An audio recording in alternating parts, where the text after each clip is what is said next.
Welcome to our exploration of species distribution modeling, or SDM. In a world increasingly aware of environmental change, understanding where plants and animals live and why has never been more important. SDMs are powerful tools that help scientists map and monitor the distributions of species, providing insights into ecological patterns and processes. These models have evolved from simple resource inventories to sophisticated decision-making tools, thanks to advances in statistics, digital data, and geographic information systems. Today, SDMs are used for everything from studying climate change impacts to identifying conservation priorities. Let's dive into the foundations and applications of SDM. Understanding how and why organisms are distributed across landscapes is a central question in biogeography. SDMs help quantify the relationship between environmental factors and the presence of plant and animal species. By building an environmental profile for a species, researchers can predict where it might occur, even in areas that haven't been sampled. This is crucial for monitoring ecological changes, planning conservation strategies, and anticipating the effects of environmental shifts. The ability to predict species distributions empowers scientists and policymakers to make informed decisions about biodiversity and ecosystem management.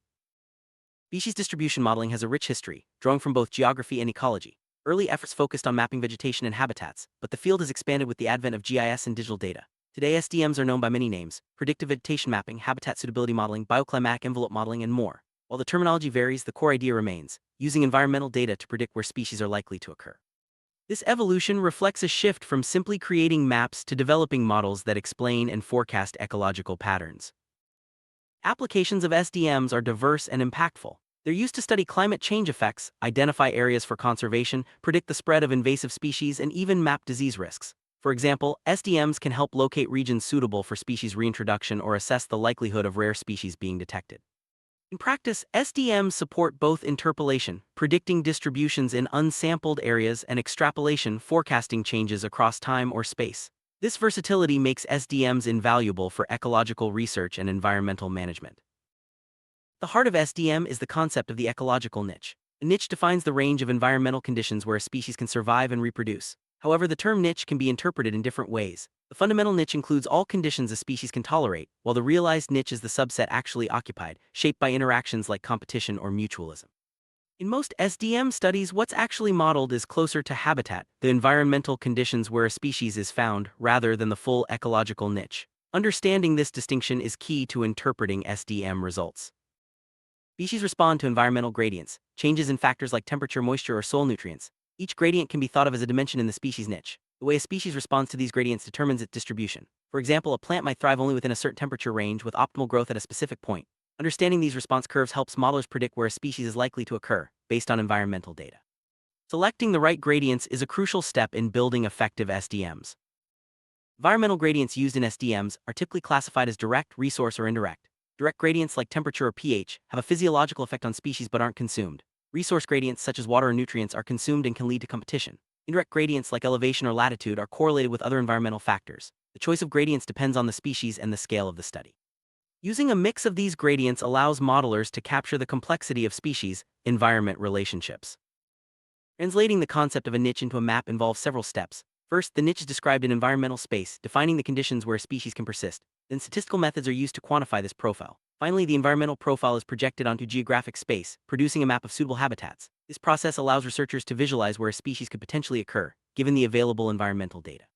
It's a powerful way to connect ecological theory with real-world landscapes. It's important to distinguish between environmental space and geographic space. Environmental space refers to the range of conditions, like temperature and precipitation, while geographic space is the actual location on the map. SDMs bridge these two by predicting where suitable environmental conditions exist geographically. For example, two distant locations might share similar environmental profiles, making them both suitable for the same species. This distinction helps clarify what SDMs are modeling and how to interpret their predictions. Fundamental niche includes all the environmental conditions a species can tolerate, while the realized niche is the portion actually occupied, limited by factors like competition or dispersal. In practice, SDMs often map the potential distribution fundamental niche and the actual distribution realized niche. Observed data points always fall within the realized niche, but there may be suitable areas that remain unoccupied due to various barriers. Understanding this distinction helps explain why predicted and observed distributions may differ. Visual representations help clarify the relationship between environmental and geographic space. For example, a map might show the distribution of a plant species in both spaces, where it occurs on the ground and the range of environmental conditions it occupies. By overlaying observed data, fundamental niche boundaries, and realized niche areas, researchers can better understand the factors shaping species distribution. These visual tools are essential for communicating SDM results to a broader audience. Building a species distribution model involves several key steps. First, researchers gather biological data records of where a species has been observed. Next, they collect environmental data such as climate or topography for the study area. Then they select appropriate modeling algorithms to relate species presence to environmental variables. The model is calibrated and validated, and finally, predictions are mapped. Each step requires careful consideration to ensure the model accurately reflects ecological realities and serves its intended purpose. Foundation of any SDM is reliable biological data. These data can include presence or absence records, abundance counts, or species richness. Sources range from field surveys to museum collections and online databases. The quality and quantity of data influence which modeling algorithms are appropriate and how accurate the final predictions will be. For robust models, it's recommended to have at least 10 observations for every environmental predictor variable used.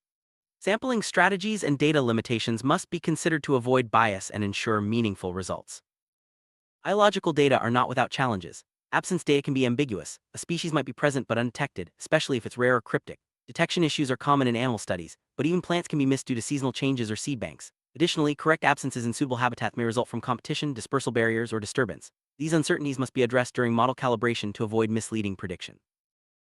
Environmental data are the backbone of SDMs. These include GIS layers representing climate, topography, soil, and other variables. Climate data such as temperature and precipitation are especially important for modeling plant distributions. Topographic data like elevation and slope help capture microclimate effects. Other variables such as soil type or proximity to water can also be included. The choice of environmental predictors depends on the species and the ecological questions being addressed. Climate is a major driver of species distributions. Variables like annual precipitation, temperature extremes, and seasonality are commonly used in SDMs. However, climate data are often interpolated from ground stations, which can limit their accuracy in some regions. Recent advances have produced high-resolution global datasets, making it easier to model species distributions at various scales. Careful selection and testing of climate variables help avoid issues like multicollinearity, ensuring more reliable models. Topographic variables such as elevation, slope, and aspect are valuable predictors in SDMs. They influence microclimates and resource availability. More complex variables like solar radiation or moisture indices can be derived from digital elevation models. Other factors such as geology, soil type, and proximity to resources or disturbances add further detail.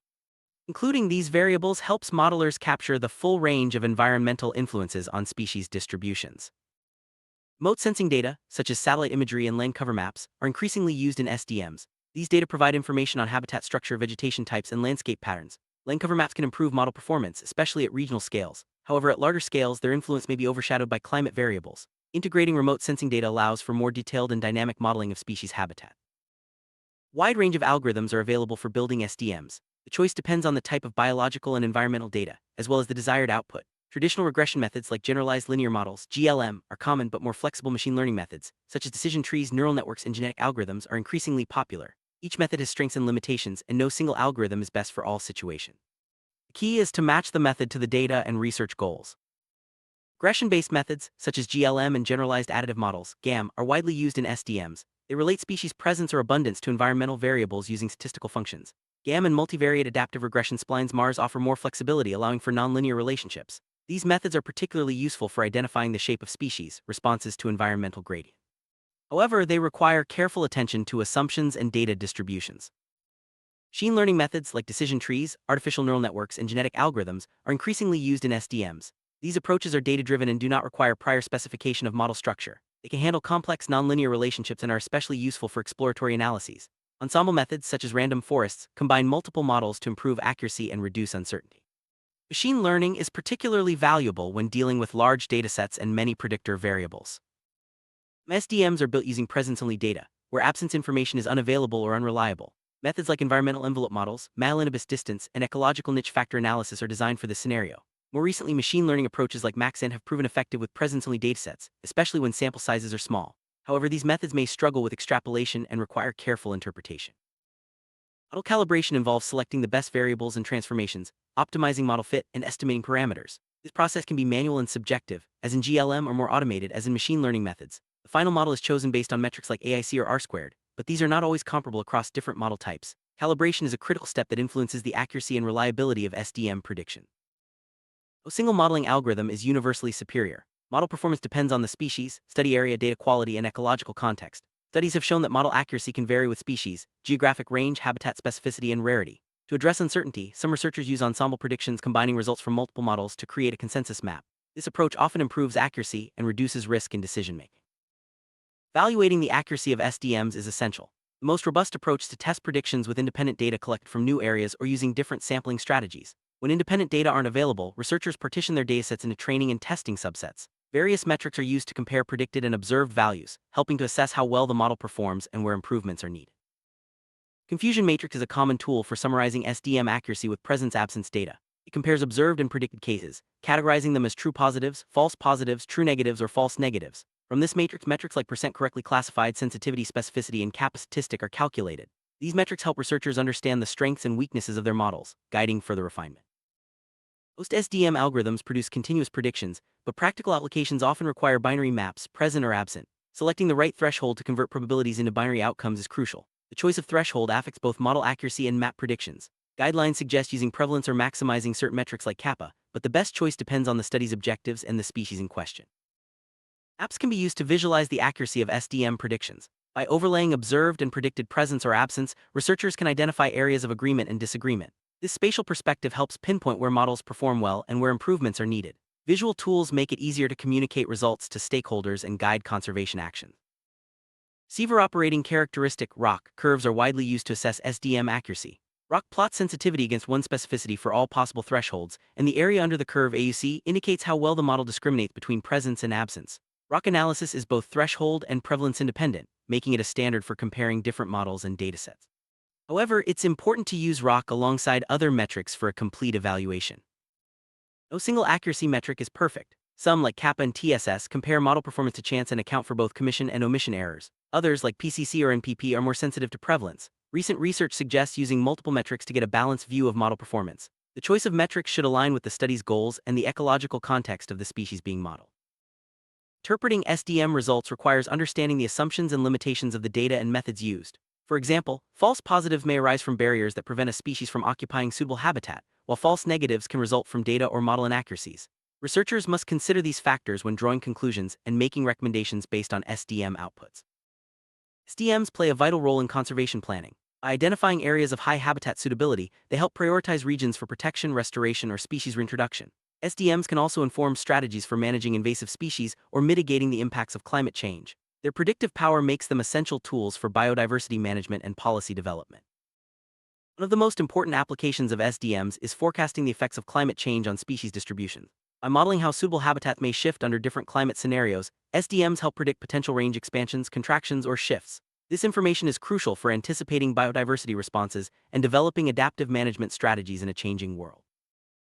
SDMs are valuable for predicting the potential spread of invasive species. By identifying areas with suitable environmental conditions, managers can focus monitoring and control efforts where they're most needed. This proactive approach helps prevent ecological and economic damage caused by invasive plants, animals, or pathogens. Mapping the distribution of disease vectors such as mosquitoes or ticks is another important application of SDMs. By modeling the environmental conditions that favor vector populations, researchers can identify areas at risk for disease outbreaks. This information supports public health planning and targeted interventions to reduce disease transmission. SDMs can increase the likelihood of detecting rare or elusive species.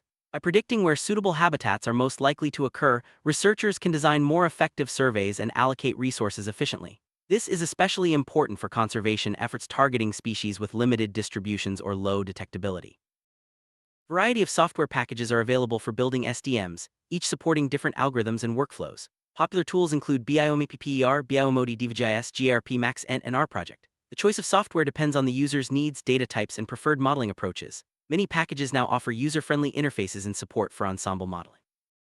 Quality of both biological and environmental data directly affects SDM performance. Errors in species identification, location, or environmental measurements can introduce uncertainty. Modelers must carefully assess data sources, address potential biases, and transparently report limitations. Ongoing improvements in data collection and sharing are helping to reduce these uncertainties.